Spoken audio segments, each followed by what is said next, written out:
আমি চাই যে আমার দল জিতুক। আর নেইমারের কোনো ফুটবল পোল্টি খেয়ে যায়। পোল্টে খেলা যায় না? হ্যাঁ, ডিগবাজি খাই খালি। এই রেফারিরা জিতিয়ে দিচ্ছে। এই যে মেসি তো ভালো প্লেয়ার, সামনে দাঁড়াতে না পারে সেটা তো আর মেসির দোষ না।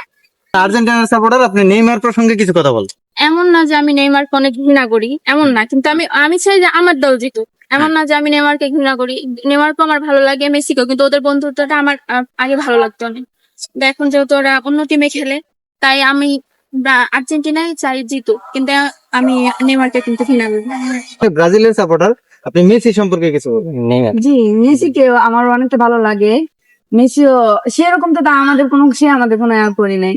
তারা দুই টিম নিচে দুই টিম নিয়ে খেলে, একে অপরকে জিতা, মানে এটা স্বাভাবিক। আপনি আমি যেই হোক, দুইজন যদি আমরা টিম নিয়ে আমাদের, সে তো বলবো আমি জিতবো, আমি বললাম আমিও তো, ও জিততে চাই আমিও জিততে চাই, এটাই তো খেলা না, হারা জিতে এটাই খেলা। তাকে আমারও ভালো লাগে। আপনি আর্জেন্টিনার সাপোর্টার, ব্রাজিলের কোন খেলোয়াড় সম্পর্কে যদি আপনার খারাপ লাগে সেটা আপনি বলতে পারেন। না, নেইমারের কোনো কিছু আমার খারাপ লাগে না, কিন্তু ও মানে একটুতেই ঠাসকে ও গুড পোল্টি খেয়ে যায়। পোল্টে খেলা যায় না? হ্যাঁ, ডিগবাজি খাই খালি।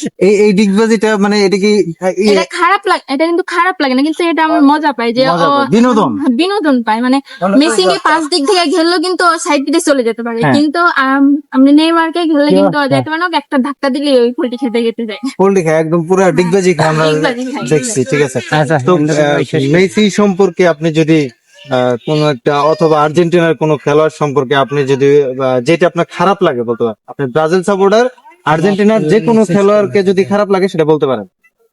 না না, সেরকম আমার কোনো খারাপ লাগে না, কিন্তু তার মানে যখন কোনো প্লান্টিক দেয়, কেমন জানি করে ওঠে, এটা একটু আমার কাছে মাইন্ডে যায়। প্ল্যান্টিক দেখে মেসিকে হ্যাঁ, মেসি যখন ওদের যখন প্লান্টিক দেয়, ওখানে একটু কেমন জানি বাজে একটা আসে তার। যে আর্জেন্টিনাকে বেশি বেশি প্ল্যান্টিক ধরে দিচ্ছে রেফারি, হ্যাঁ, এরকম একটু একটু একটু খারাপ লাগে, তখন খারাপ লাগে। একটু খারাপ লাগে, কিন্তু সেরকম একদম খারাপ না, একটু খারাপ লাগে, মাইন্ড থেকে।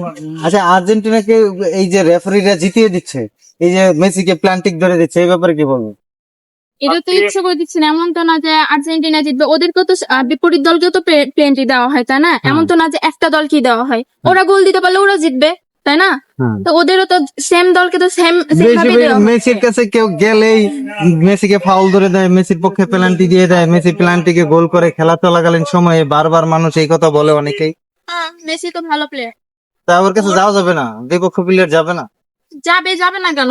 গেলেই তো প্লান্টিক ধরে দেয় ডিবক্সে থেকে, তখন সে শুধু ফাঁকা গোলকিপারের সাথে গোল করে। তো ওরা যদি না পারে, ওরা যদি ওর মুখোমুখি সামনে দাঁড়াতে না পারে, সেটা তো আর মেসির দোষ না।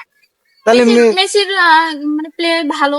যে প্লেয়ারের কাছে যাইতেই পারবে না বিপক্ষ টিমের প্লেয়ার, গেলেই প্লান্টিক ধরে দিবে, সেই প্লেয়ারকে আপনারা তাহলে মাঠে না নামান? তো না নামান, সেটা তো আমাদের বিষয় না, নামাচ্ছে কেন? আর হচ্ছে যে মেসি আপনারা আর্জেন্টিনার সাপোর্টার, আপনি না বলবেন কেন নামাচ্ছে? নামাচ্ছে খেলার জন্য, যেন আর্জেন্টিনাকে হারাতে পারে, কিন্তু হারাতে তো পারবে না।